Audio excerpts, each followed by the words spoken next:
about how to reduce his payments to his mistress and her family. So, I mean, if you're an obstetrician, you know that's a very sensitive time with your patients. You know, I met John Ensign a couple of times. I forgot about this. It didn't enter my head in this whole crazy new set of sex scandals, and it should have. And you know, my plea is that I've had so much junk forced into me that I've lost some of the old junk that was even kind of more interesting in its way. I'm the walk and talking encyclopedia of this stuff, Lawrence. Anytime you need one, just dial me up. Rachel, we're going to discuss an article. I have read exactly one post-mortem analysis of what went wrong for the Democrats in the election. And it's Nathan Heller's piece in The New Yorker where he talks about the ambiance of information and the way we kind of just bump into information. And of course, how important that is for the low information voters who are the last ones to decide, who end up deciding the presidential race. And it's just absolutely fascinating. He's going to join us at the end of the hour tonight. And it's really, it's not just because I'm lazy that I've only read one. It's that I've read too many in the past to take them seriously anymore. Yeah, I mean, for me, especially looking at the popular vote tally today, making clear that Trump's not going to have 50% of the popular vote. Yeah. He got 6 more EVs than he got during his razor-thin win in 2016. He does not appear to have had coattails in terms of the Senate, even the way that he did in 2016. Looks like it's less than 250,000 votes in 3 states that had they gone the other way, Harris would have won. I mean, the narrowness of this election is, I feel like, the thing that is lost in most of those postmortems. Yes. But the information environment that Heller's talking about there, I think that's the action item for repairing electoral chances for Democrats in the years ahead. Yeah, it is fascinating. We're going to do that later. Thank you, Rachel. Thanks, Lawrence. Thanks. Well, not surprisingly, Donald Trump's cabinet nominees are, of course, no surprise here, drowning in sex scandals, which Donald Trump seems to see as a qualification for a Trump nominee instead of a reason for the Senate to vote against his nominees. Donald Trump is asking the Republican Senate to confirm the worst cabinet nominees in history, the most unqualified cabinet nominees in history. And we will find out in January if enough Republican senators are willing to do that. The first thing Donald Trump asked Republican senators to do after the election was to stop the confirmation process of federal judges nominated by Joe Biden. And Republican senators have made no attempt at all to do what Donald Trump told them to do. We'll begin today by voting on the confirmation of Embry Kidd to serve as Circuit Court Judge for the 11th Circuit. That's today. So the business of confirming federal judges continued today without the slightest controversy about the background of the Biden nominees. Tonight, I'll file on additional judges who will move forward on this floor this week. We also have several nominees coming out of the Judiciary Committee on Thursday, and we'll work quickly to move them out of this chamber and onto the bench. So let me repeat. The Senate is going to keep prioritizing judicial and administrative confirmations this week, this month, and for the rest of the year. Not a single senator demanding to see any reports about the Biden nominees committing statutory rape or possibly raping a married woman in a hotel room after drugging her and then paying her off. The ethical background of the Biden nominees is flawless. But in January, the Senate confirmation process will become a cesspool thanks to Donald Trump and his choices for Attorney General and Secretary of Defense. It has long been known that former Florida Congressman Matt Gaetz, who resigned from the House just last week, has been under investigation for sex with minors and illicit drug use. But we learned Saturday that Donald Trump's choice for Secretary of Defense, weekend Fox host Pete Hegseth, has been accused of rape, the kind of thing Donald Trump bragged about himself on the Access Hollywood video when he said, when you're a celebrity, they let you do it. The House Ethics Committee, which has 5 Democratic members and 5 Republican members, is scheduled to meet on Wednesday to vote on releasing their report about Matt Gaetz. Donald Trump has asked the Speaker of the House to prevent that report from being made public. And the Republican Speaker of the House, who presents himself as a very devout Christian, reeking of rectitude, has decided to publicly agree with Donald Trump that the Ethics Committee report about Matt Gaetz possibly committing statutory rape and paying for sex should be suppressed. No one should ever see that report. That is the official position of Donald Trump and the Republican Speaker of the House. But the same senators who completely ignored Donald Trump's order to them to prevent Chuck Schumer from confirming any more Biden judges are not ready to suppress that report.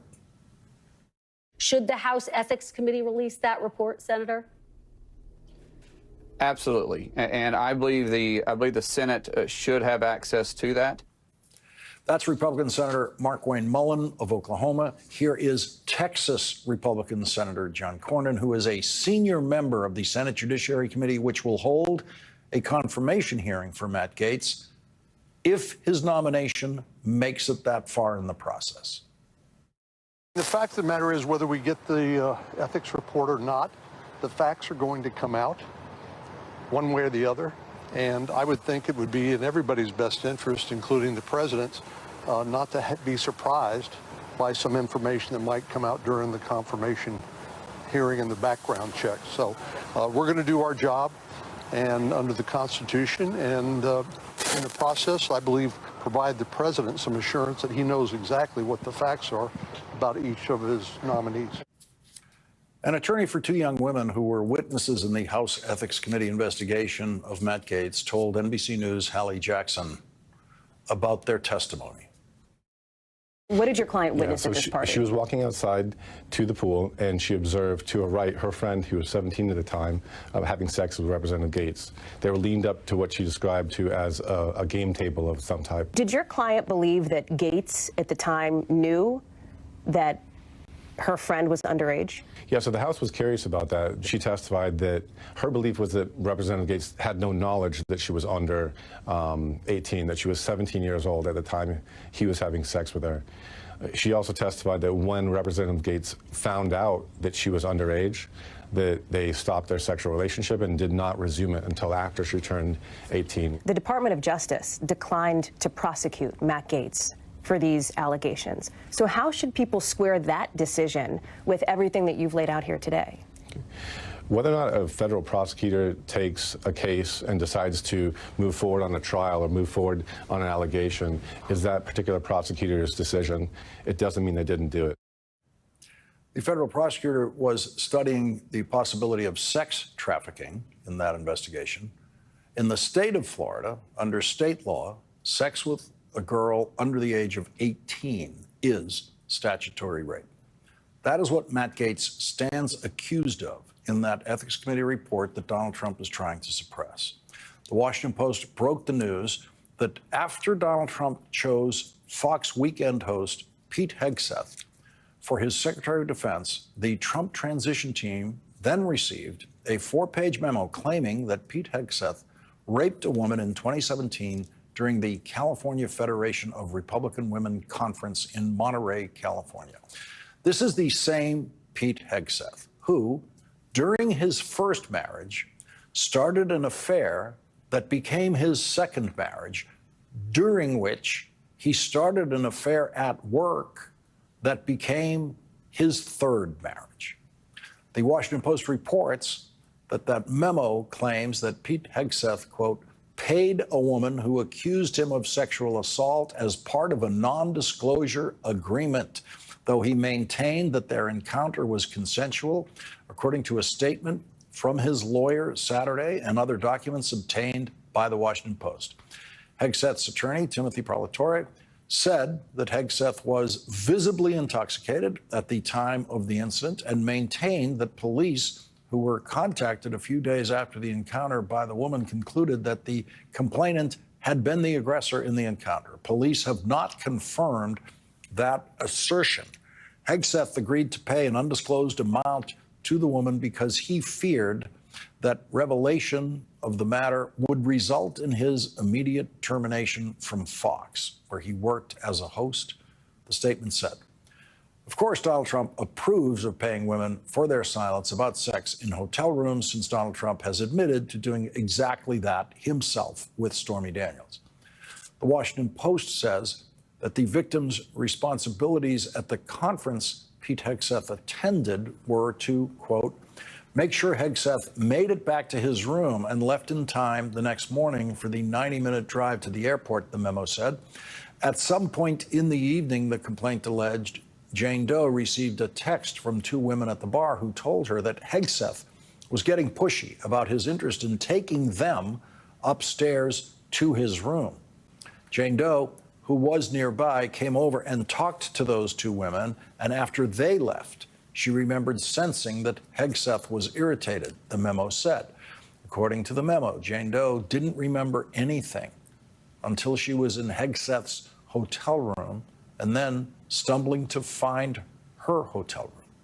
The memo said that her memory of 6 to 9 hours was very hazy and that her husband was searching for her and was relieved when she finally showed up.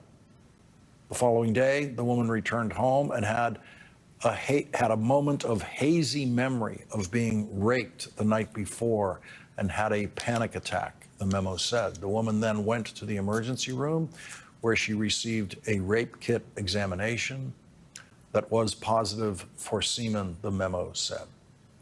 The woman gave county authorities a statement about what happened, according to the memo sent to the Trump transition team. In a statement, the Monterey Police Department confirmed that they had, quote, investigated an alleged sexual assault that occurred in 2017 between 8:59 p.m. on October 7th and 7 a.m. on October 8th at the Hyatt Regency Monterey Hotel, and that the victim had, quote, contusions to right thigh. Donald Trump's communications director issued a statement saying President Trump is nominating high caliber and extremely qualified candidates to serve in his administration. Mr. Hegseth has vigorously denied any and all accusations, and no charges were filed. We look forward to his confirmation. Leading off our discussion is Democratic Congressman Steve Cohen of Tennessee, a member of the House Judiciary Committee. He has served on the House Ethics Committee. Thank you very much for joining us tonight, Congressman Cohen. Let's go straight into this issue of precedent for the Ethics Committee releasing a report after a member has resigned. Well, there's certainly precedent, and I've served with two of the members who were subject to these type issues. One was a Representative Massa that didn't last long in the House. He was involved with a sex situation as well, and he was they continued to research him or investigate him after he had resigned from the House. He was from New York State, and that was not too long ago, maybe 10 years. And then before I got in Congress, Bill Boner, who was a congressman from Nashville, later mayor, and then was in the State House when I was in the State Senate, also had a ethics complaint that carried on after, and his report was released, as was Massa's. There have been reports that have been released, but the precedent's not the issue. The issue is what the United States Congress should do for the American public to have them have faith in the government, in their Congress, and in their public officials. And no